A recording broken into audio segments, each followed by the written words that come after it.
Olá, cá estou eu novamente, hoje falando sobre risco e incerteza, na verdade. Eu quero muito fazer um vídeo só sobre probabilidade estatística, porque é um assunto que é um pouco diferente desse que eu quero falar hoje. Primeiro, porque risco e incerteza são duas coisas muito diferentes. E probabilidade estatística tá dentro de risco, tá? Enquanto que a incerteza é algo completamente diferente e que precisa ser muito bem explicada. Qual que é a principal diferença entre risco e incerteza? Risco é tudo aquilo que você precisa, é tudo aquilo que você consegue calcular, porque você tem todas as alternativas e todas as possibilidades muito bem explícitas e você reconhece a consequência de todas essas possibilidades. E todas elas são relevantes. Então, no jogo de cartas, por exemplo, você sabe qual a probabilidade de caírem 4 cartas do mesmo naipe na sua mão. Você tem como calcular isso, é uma coisa que você pode usar do pensamento estatístico e da probabilidade para tomar melhores decisões, tá? Enquanto que a incerteza é o caos do mundo, é o que a gente vive, é a nossa instabilidade emocional e financeira. São as decisões que a gente precisa tomar no dia a dia sem ter um estudo probabilístico, sem ter uma gama de estatísticas para nos ajudar, mas que se a gente não tomar essas decisões, a gente não vive, a gente fica parado num lugar e não sai nunca mais de casa. Por exemplo, quando eu vou para Recife, eu normalmente pego 100% das vezes eu pego a BR-101. Mas por que eu pego a BR-101? Porque pra mim faz sentido. Eu chego muito mais rápido, tem menos carros na estrada, eu preciso chegar lá normalmente com certa pressa. Então pra mim faz muito mais sentido pegar a BR do que o litoral. Só que o litoral é muito mais seguro do que a BR. A BR você não tem um bom policiamento. Em teoria é bem perigoso e pela BR. Nesse trade-off, eu valido muito mais o tempo do que a minha vida. Preciso tomar essa decisão, preciso tomar essa decisão todas as semanas. Eu tomo essa decisão baseada na heurística. Isso é uma palavra muito legal para você usar na próxima conversa de bar. Heurística nada mais é do que uma constatação que a gente faz com base em experiências prévias, em conselhos da vovó, em necessidades pessoais, enfim. É um pouco diferente, na verdade é bem diferente da intuição. A intuição seria o que a gente decide por um certo impulso, por um certo sexto sentido, algo que a gente não consegue explicar, uma coisa bem louca mesmo a intuição, mas que é super bacana. E esse pensamento ele é importante pra gente entender o mecanismo de tomada de decisões não só nas nossas vidas, mas no nosso país, nos lugares, enfim. Tem um livro muito legal chamado A Lógica do Cisne Negro. Eu acho que o subtítulo é O Impacto do Improvável, alguma coisa assim, né? O Impacto do Altamente Improvável. É um livro do Nassim Taleb, ele tem uma série de 3 livros muito interessantes sobre risco, probabilidade, incerteza, essas coisas todas. Eu li os 2 primeiros dele. Acho que tem um terceiro que eu não sei qual é o título, mas enfim. No Cisne Negro especificamente, ele divide os países, ele divide as partes do mundo, digamos assim, em 2, que seria o extremistão e o médio cristão.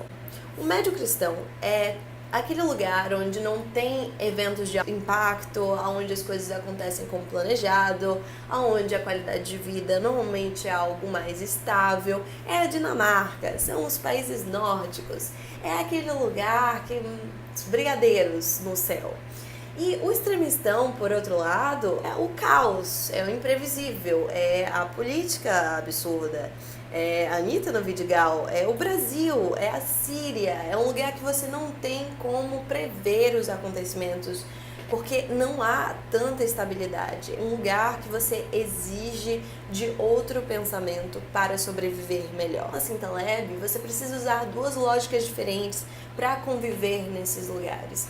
No médio cristão, a curva normal, a gaussiana, ela faz muito sentido para você calcular os eventos, para você tomar decisões, porque existe uma certa normalidade a seguir, existe um padrão que você pode se situar ali para tomar as decisões. Enquanto que no extremistão, você precisa muito mais da intuição, muito mais do pensamento rápido, cognitivo, muito mais da heurística, da sua experiência prévia, do que necessariamente de um pensamento elaborado estatístico.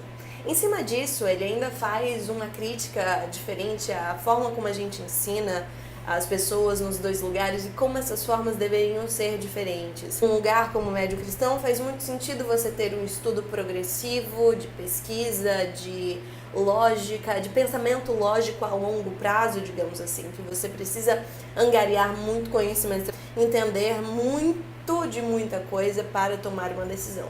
Enquanto que aqui a gente não necessariamente se beneficiaria desse tipo de lógica, porque a gente precisa de muito mais ato reflexo, muito mais pensamento rápido, muito mais intuição, muito mais habilidade de ligar os pontos em pouco tempo. E nesse sentido ele faz uma crítica bem interessante à escola e como nossa proatividade deveria ser trabalhada de uma forma diferente em lugares diferentes. Uma coisa legal para você pensar nesse aspecto, incerteza e risco, é o seguinte: uma falácia chamada falácia do jogador. Muita gente conhece essa falácia.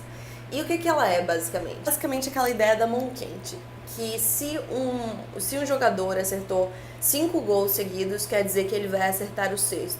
Ou que uma pessoa que está apostando no jogo de poker, ou ganhando, ele ganhou 1, 2 vezes e ele, em teoria, teria mais chances de ganhar. O que não é verdade. As chances reais dele continuam sempre as mesmas. E, estatisticamente, você não tem como prever se uma pessoa vai ganhar dessa vez ou se ela vai perder dessa vez no momento de sorte. Só que o University College of London fez uma pesquisa exatamente nesse experimento, baseada nessa falácia, e ela comprovou que efetivamente existe a mão quente. Se você começa ganhando, a possibilidade de você ganhar mais aumenta. E o inverso também é verdade. Se você começa perdendo, a probabilidade de você perder aumenta a cada jogada. O que é meio louco de se pensar. Dentro da mesma pesquisa, eu vou deixar ela linkada aqui, tem algumas explicações lógicas racionais para isso, mas que elas nem sempre são aplicáveis. Eles dizem que uma pessoa que acerta pela primeira vez, e acerta pela primeira ou pela segunda vez, ela tem uma experiência de jogo e ela vai tomar decisões mais racionais e decisões melhores, e isso vai levar com que ela acerte mais, com que ela vença mais. Uma pessoa que está perdendo, ela não tem muita credibilidade dentro do jogo, ela arrisca muito mais, no mau sentido, ela age de forma mais irracional nas escolhas. O que é verdade para um Phil Ivey, por exemplo, que é um jogador de pôquer profissional, mas nem sempre é verdade para quando a gente está jogando, sei lá, cartas ou um jogo com os nossos amigos. A gente começa ganhando e de repente ganha várias vezes. A gente não tem noção do que está acontecendo ali. De repente é só o nosso psicológico agindo de forma mais assertiva, a nossa intuição, seja lá o que for, porque segurança é um negócio muito poderoso, não é mesmo? O ponto é, a gente vive num mundo absolutamente impreciso. Tudo aquilo que hoje existe para tentar aliviar essa imprecisão, o Big Data, por exemplo, como eu expliquei no último vídeo, tenta aliviar essa imprecisão, porque o Big Data ele tenta transformar esse caos do mundo, essa incerteza do mundo em risco. Ele tenta fazer com que isso se torne calculável de alguma forma. É interessante, são estudos da tecnologia agindo em cima do caos. Apesar de tantos estudos, apesar de tanta coisa, apesar de tanta pesquisa, apesar de tanta tecnologia, a gente nunca sabe quando vai chegar o momento em que a gente vai, sei lá, ganhar na loteria ou que a gente vai morrer. Muitas coisas, a gente nunca sabe, a gente nunca consegue ter certezas muito claras. Até consegue ter certezas, mas para que elas existam, a gente precisa de uma gama e uma interpretação de dados absurda e que a maioria das pessoas não tem tempo de fazê-la. A gente precisa desenvolver outras habilidades para tomar essas decisões. A gente não pode parar porque a gente não tem estatísticas o suficiente, porque a gente não tem dados o suficientes para tomar decisões. A gente precisa agir no mundo. Enfim, a questão é, não sabemos nunca se vai ser sorte, se vai ser azar, se vai ser, seja lá o que você acredite que possa ser. A verdade é que a gente vive no caos e continuaremos nele por algum tempo. Eu quero muito fazer um vídeo sobre probabilidade, porque mais do que entender o que é risco e incerteza, é uma coisa que acaba enganando muita gente. Como ler os dados estatísticos que chegam a você como eles funcionam, quais as possibilidades e probabilidades de determinada coisa acontecer, como a gente interpreta mal esses dados que chegam a gente. Às vezes a gente muda as nossas vidas em cima de um dado errado que a gente recebeu. Probabilidade estatística é um negócio muito complexo e que precisa de muita atenção para ser avaliado. É algo que a gente não estuda bem na escola, infelizmente, que acaba confundindo a gente, porque a gente não tem esse estudo de pensamento estatístico, pensamento probabilístico da melhor maneira possível. Eu espero que vocês tenham gostado, é isso que eu tenho para dizer hoje. Bom estar com vocês, brincar com vocês. Até a próxima!